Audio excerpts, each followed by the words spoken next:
everyone, welcome to Longarming by Jaclyn. It is complete. Our antique lace Seminole style quilt is done, but I know that a lot of you, due to that Seminole construction, were a little bit concerned about this. So a lot of the units that we made and spent quite a bit of time and materials finishing end up getting cut off. So we are going to do a little bonus project to utilize all of this work that was done and turn some of this waste into a usable product. So we're going to do a little bunting from this, quick and easy once you've made the quilt. So the first step we are going to do is cut a 2.5-inch strip of your muslin. So we're going to do a little layout here, and you could make this bunting sort of a single bunting where your triangles touch. You could put some space between each triangle, or you could overlap the triangles and create a fuller look. So take some time and lay them out in a strip the way you'd like to see them in your finished bunting. So during my trimming, I did get some of these little quarter triangles, and I think these are just going to be a loss. First of all, these triangles just have one unfinished edge that needs to be enclosed, and these have two, and they're so little, so I think I'm going to consider these just waste. If you have something creative to come up with to use these little quarter triangles, I would love to see what your option is to use your quarter triangles. So if your original project was smaller and you have fewer trimmings, or you just want a really long bunting, you can take supplemental fabric. So this is a piece of the original baby blanket that didn't make it into the project, but it could be just yardage. And you can make basically a prairie point at this point. So you have your square of fabric and you fold that in half once and in half again, so that all of your raw edges are on the same size. And you could make this bunting using this method or this method mixed with your trimmings, so that you have a little bit of filler to make additional fabric if you don't have enough of your trimmed triangles to complete your bunting project.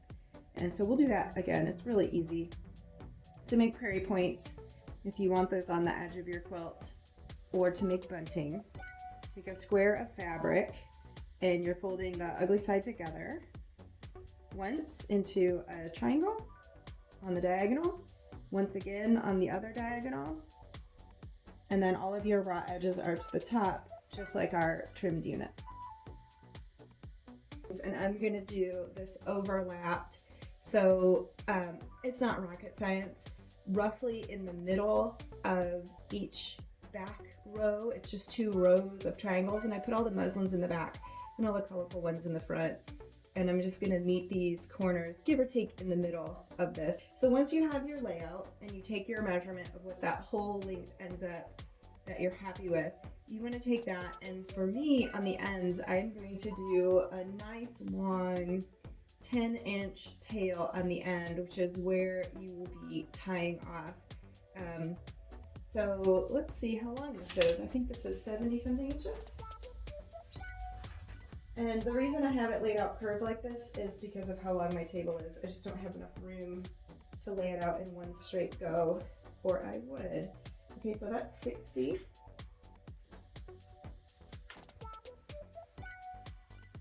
And I'm just measuring how long I have in bunting. Okay, so that's right at 80. So I'm going to do 100 inches of binding, and I'm going to just take this and press it in half exactly like I do my binding to get this ready and trim off the selvage end. All right, so we'll see when that's done. And then I'm going to just fold this backwards. So yes, I pressed it this way. I'm going to turn it around the other way, and using, it doesn't really matter what seam allowance you use. This is a 3/8 foot. And zip a little stitch straight across the blunt end. It's just a straight clip across there.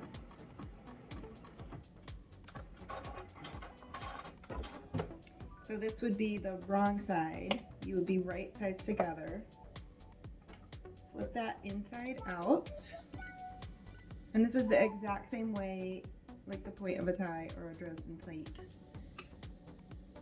blade are done. Poke out my little corner. Doot, doot, doot.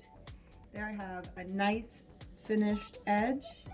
And then this is binding, so it will be folded in half. Ooh, let me get that flap over there. Come on, dude. So when this gets folded, this end will be nice and finished. So we're back over the pressing station, and this is where it starts to get a little bit different from a typical binding, because typically you're done pressing and you're going to stitch to your quilt at this point and then do your pressing attached to the quilt. So I've got my little triangle, and I like to arrange the little seam allowance open inside there just to flatten it out and reduce a little bulk. And I'm going to press that triangle. So that presses the seam I just did. Then I'm going to fold from the raw edge into that center seam. And you may like the strand of your bunting to be a little bit fatter. And you'll just start with a different width strip. So if you, so these triangles are pretty chunky and there's a lot of layers in there. And the chunkier your layers are, the more difficult it is to get a skinny little strand to wrap all the way around it. So if you find this width difficult to work with, just make it a little bit wider. That's something you can easily audition with a small strip and just kind of place it on there if you're struggling to get it to wrap. So at this point, we have basically made a little finished end double fold bias tape. And I like to make it from yardage so it matches what I'm doing. But if you prefer to use purchased double fold bias tape, if you don't have a lot of time on hand and you've got that lying around, that is perfectly suitable. I would use the wide because the narrow is going to be really narrow, and especially with something this bulky that you're trying to enclose, you're going to really struggle to get that to go around all of those layers of fabric. So we are going to drop our needle close to the fold, a little bit away from the folded edge of the fabric, so that's not a raw edge. And sew that end closed.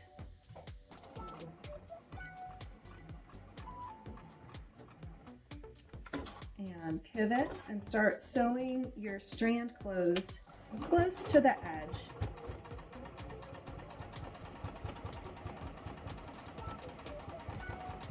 You want it consistent and you want it to catch the raw edges, but it doesn't have to be right on the edge. There's no reason to make yourself struggle that much. And I'm going to go ahead and lower my smart feed. So I've got upper feed dogs, which is equivalent to a walking foot. At this point, it doesn't matter as much. Once I start adding those bunting triangles in,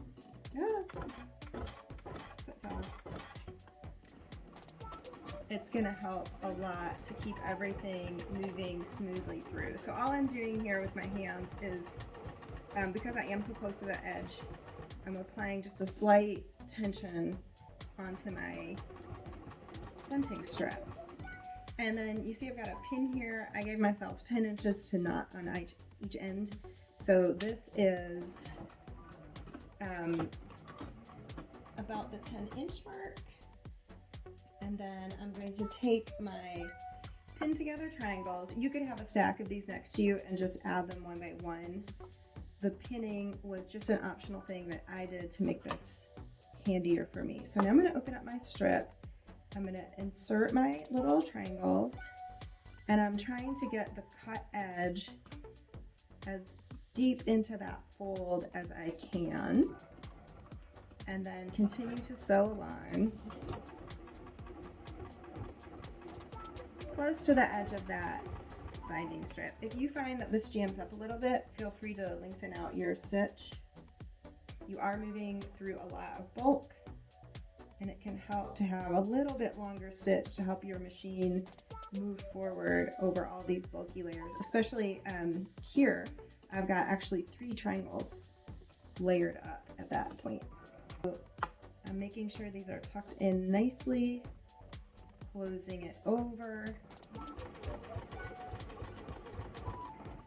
and you can periodically come and check and make sure that you've caught the edge. Oh, I can't even see that.